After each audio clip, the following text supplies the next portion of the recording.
invested in us. In the village primary school, secondary school, we went into the world and competed favorably.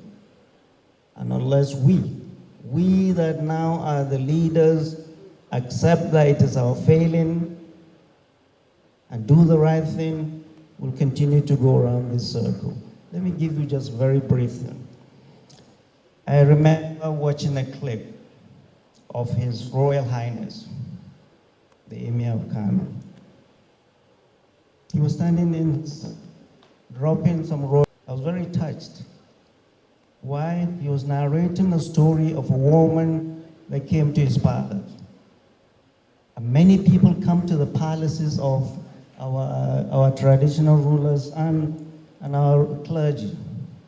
They don't go to the governor's mansions. This woman went to the hospital with her child. Written medication. She didn't have the money to pay. And they all come to the palace. She was waiting for her turn. Before her turn came to see the emir had a scream. A woman screamed and there was commotion. What happened? This poor child, she came to get no more than $3,000 from the emir, died on her back before she could see him. No more than 3,000. We see that all across this country. All across this country. And that is why I'm in this. We see the sufferings of our people. We know what this country has given us. We know what this country can give our people. Thank you very much. Of people should sit down and decide to impoverish the people for their political gain. I'm just trying to understand, is that possible? And what do they gain from that? Or is it the devil? I don't know. But normally, according to the church that I belong, politics is supposed to be a sacred engagement that people who are qualified go into, not minding their personal interest, but so as to manage the society in a good way, for the good of the people and to the glory of Almighty God. In other words, you don't go into politics to make money for yourself. You don't go into politics to impoverish people, weaponize poverty. So I still cannot understand that. As for electoral election not working well, I think we all know the reason why now. We all know the reason why. In my own understanding, the reason is because those who control the electoral process, those who are in government, do not really want us to be the ones to choose who our rulers will be.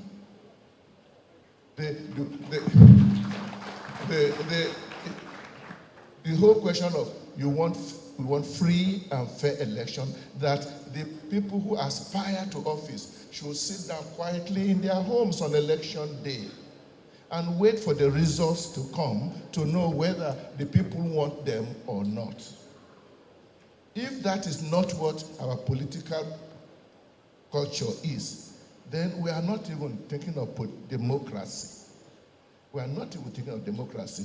Professor Amuta said, when you impoverish people so much, they have now arrived at the situation where they don't even believe, they don't think it is worth their while leaving the comfort of their homes to go and vote. So they stay at home after collecting stomach infrastructure. But is that how to build a great nation in the year 2025?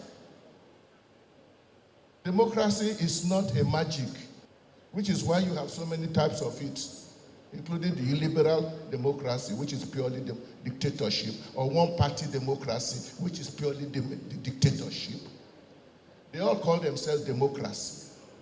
For me, I don't worry too much whether you call it democracy or not. What I ask is there good governance? Are people having justice done to them?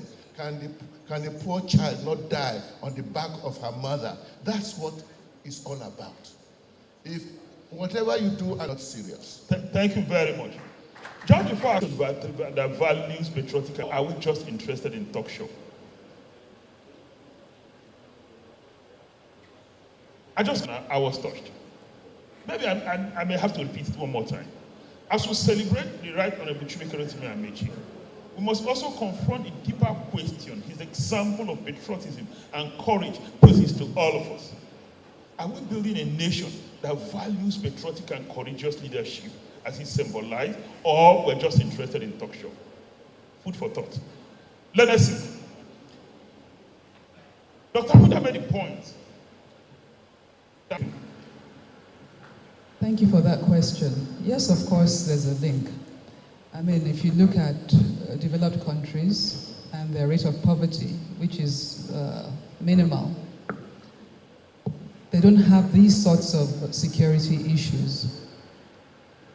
So when we have a country that has overtaken Sudan, we've overtaken Sudan of all countries, it's a nation that's at war in terms of the numbers of malnourished children who go to bed hungry.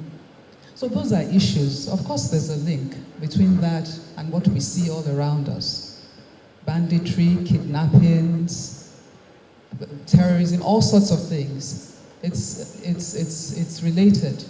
And for me, we're sitting on a keg of gunpowder. You know, there's a joke that says if you push a Nigerian to the wall, he will go through the wall. But as we've seen recently, it's not so. It's not to push people far enough or hard enough. They will react. I could go back to the French Revolution, I could go back to history, but right here we've all experienced what happened during NSARS. It began as a rebellion against police brutality, but look what it morphed into. Look how many people joined this and then made it into something else. Buildings were burnt down, people were killed. So there's a direct relationship. Question, I forget. And how can we solve this problem? I think we know what to do. You mentioned talk shop. We've had so many talk shops in this country. We have one every day, one every week. Our leaders, our governments, they know what to do. If they're not ready to do it, maybe it will be done for them, whether by force